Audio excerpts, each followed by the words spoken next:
খেজুর নিজে খান 1200 টাকা কেজির, ঠিক না?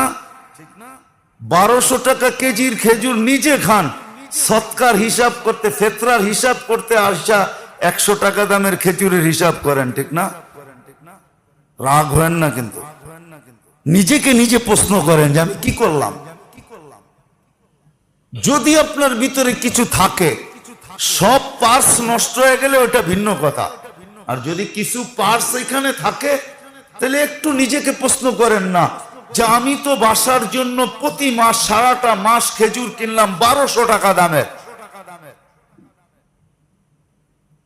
সুক্কারি কিনলাম 3 কেজি 1500-1600 টাকা দিয়া, আর ফেতরা দেওয়ার সময় আইসা হিসাব করতেছেন 120 টাকা খেজুর, কেজির খেজুর খাইলেন কত দামের, দিতেছেন কত দামের।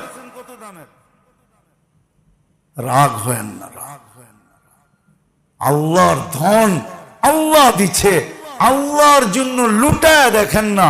আল্লাহ বলছে আমার জন্য যে লুটাবে তাকে আমি কমাবো না, ওমাই ইউকরিদিল্লাহ কারদান হাসানা ইউদাইফুহু, আমি তোমাকে বাড়ায়া দিব, দুনিয়ায় 10 গুণ বাড়ায়া দিব, আখিরাতে হিসাব ছাড়া দিব।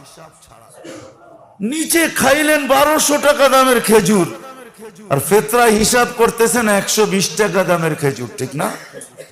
3.5 কেজির দাম, ঠিক না? কি বলেন? হাত প্রসারিত করে, হাত প্রসার সুযোগ করে দিয়া গেছেন।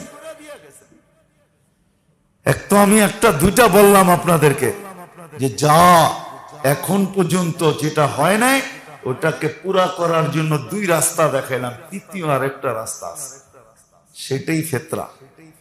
আল্লাহ রাসূল সাফ বলছেন, রোজার ভিতরে যেরকম করা ছিল তুমি করতে পারো না, ভুল ত্রুটি হয়ে গেছে, এটাকে পূর্ণতা নিয়ে আসবে তোমার হাত খোলা ফেতরা।